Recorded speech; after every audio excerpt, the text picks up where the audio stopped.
morning, and welcome to Wednesday's edition of Everything Yesterday This Morning. Abortion is a hot topic button, obviously. It flooded social media and misdirected attention away from two very important things yesterday. The first being the meeting that the Federal Reserve was having, the final results of which will be released later today. The second was another drop of the Pfizer documents, 50,702 in total. I came across an FDA briefing document from December 10th of 2020, thanks to my friend Chris. Shout out to you. I've linked the briefing document in the description for you to do your own independent analysis. However, I do have some questions after reading the document for myself.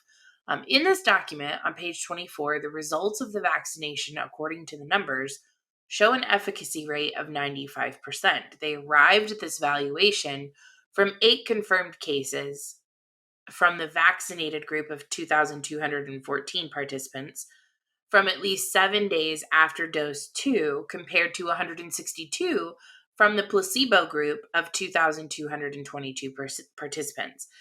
This is the data that the FDA, other bodies around the world, relied upon to grant emergency use authorizations. Also, what individuals used to make up their minds as to whether or not they wanted to get injected with the vaccine. Interestingly, though, on page 42 of the document, which is very close to the end, there's a line that says, quote, "As specified in the protocol, suspected cases of symptomatic COVID that were not PCR confirmed were not recorded as adverse events unless they met regulatory criteria for seriousness. Among 3,410 total cases of suspected but unconfirmed COVID in the overall study population, 1,594 occurred in the vaccine group versus 1,816 in the placebo group, which really is almost like a 1-to-1 ratio. Suspected COVID cases that occurred within 7 days after any vaccination were 409 in the vaccine group and 287 in the placebo group. I'm not a doctor or a medical data specialist. I will not pretend to be. I am hoping someone who watches this episode and that is in my audience can clue me in. 3,410 people from the study were symptomatic, showing signs of suspected of were suspected of having had COVID, but were not counted as having COVID in the study. Had they been, the efficacy rate would have been significantly lower than 95%. Did they purposefully not test these individuals to ascertain whether or not they did in fact have COVID, even though they were suspected of having it? Burning questions that I will never get the answer to. I'm going to leave this subject here as I have not read the full 50,000 page document, so I am on top of it. Many of you were in my DMs yesterday asking me if I had seen it. I have, but I haven't had a chance to read through all of it yet. Vladimir Putin has signed a new decree that would target so-called unfriendly countries and organizations. The move could pave the way to Moscow causing issues across markets by suddenly terminating exports and deals. Russia will prohibit the export of products and raw materials to foreign individuals and legal entities that it has sanctioned. RIA Novosti reported stopping any transactions with such people or entities, even under current contracts. The wording of the announcement points to the Kremlin's determination to avenge the tough sanctions that have been imposed on Russia by the West since Putin's invasion on Ukraine. Punitive damages have hampered Russia in the global financial system and include trade sanctions and the freezing of around half of the country's gold and foreign currency reserves. Russia was also kicked out of the SWIFT international pay system. The move to economically isolate Russia, which is one of the world's biggest energy and natural resources producers has raised concerns about food shortages and soaring prices. Countries that want to keep Russian gas flowing have to set up two accounts, one in a foreign currency and the other in rubles with Gazprom Bank, which could convert the payments into Russian currency. However, the European Union has now warned member states to prepare for a possible complete breakdown in gas supplies from Russia, insisting it would not accept Moscow's demand. The European Commissioner for Energy said the 27 European Union member states would stockpile gas and that the Russian payment demand constitutes a breach of sanctions. Aren't the sanctions a breach of the original contract? Russia didn't violate a member of the European Union. Let us be careful how large those stones are that we throw in those glass houses. This is actually important. Really want you guys to pay attention to this. The CDC bought access to location data that was harvested from tens of millions of phones in the United States to perform analysis of compliance with curfews, track patterns of people visiting K through 12 schools, and specifically monitor the effectiveness of policy in the Navajo Nation, according to CDC documents obtained by Motherboard. The documents also show that although the CDC uses COVID as a reason to buy access to the data more quickly, it intended to use it for more general CDC purposes. The documents reveal that the expansive plan the CDC had last year to use location data from a highly controversial data broker, SafeGraph, the company that CDC paid $420,000 for access to 1 year of data to include Peter Thiel and the former head of Saudi intelligence among its investors. Google banned the company from its Play Store in June. Zach Edwards, who is a cybersecurity researcher and follows the data marketplace, told Motherboard in an online chat after reviewing the documents that the CDC seems to have purposefully created an open-ended list of use cases, which include monitoring curfews, neighbor-to-neighbor visits, visits to churches, schools and pharmacies, and also a variety of analysis with this data specifically focused on violence. Motherboard obtained the document through a FOIA request against the CDC. At the start of the pandemic, cell phone location data provided by companies in the industry to show where people were traveling to once lockdowns started to lift, or highlight that poorer communities were unable to shelter in place as long as richer ones were. The pandemic as a whole has been a flashpoint in a broader culture war, with many people protesting against government mask and vaccine mandates, and those same people feel that vaccine passports would be used as a tracking or surveillance tool. Duh. Framing vaccine refusal as a civil liberties issue, because it is.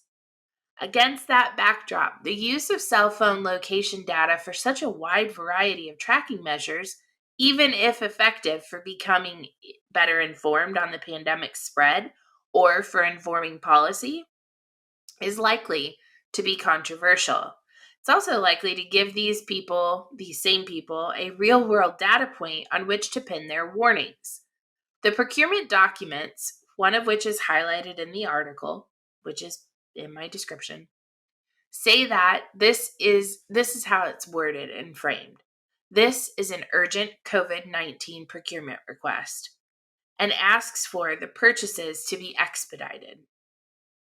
Some of the use cases are not specifically linked to COVID, however. One reads, quote, research points of interest for physical activity and chronic disease prevention, such as visits to parks, gyms, or weight management businesses. Another section of the document elaborates on the location data's use for non-COVID programs. Quote, CDC also plans to use mobility data and services acquired through this acquisition to support non-COVID programmatic areas and public health priorities across the agency, including, but not limited to, that's important language there, travel to parks and green spaces, physical activity and mode of travel, and population migration before, during, and after natural disasters. So let's go back to that for just a second. That part, that mode of travel. Oh, you rode the bus. Ding! You get some good points to your social credit score. Oh, you went to the gym. Ding! You get some points to your social credit score. Oh, you went to the store and bought cigarettes. Ding! You get negative points to your social credit score. Just talking.